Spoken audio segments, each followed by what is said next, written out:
Young Muslim in the West, we would hide it. Lost souls, we had to move in silence. Rest in peace for those lost to the violence. Tuck my teeth and I need my eyelids. Mom, dad, those only ones I would cry with. Brave secrets, there's things I would tell.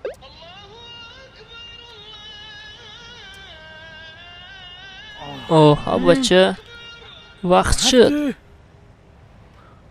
تابستونه بچه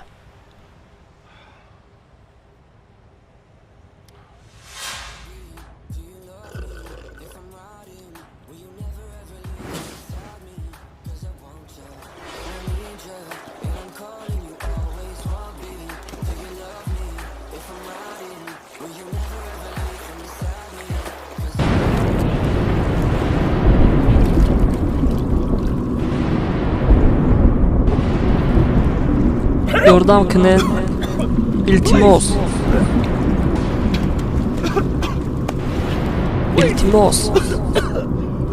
yordam kının iltimos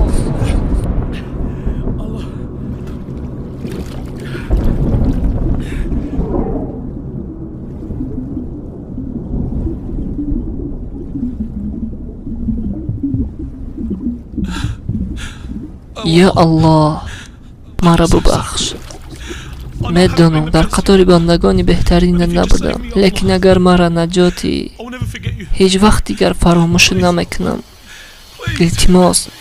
التماس نجاتم ده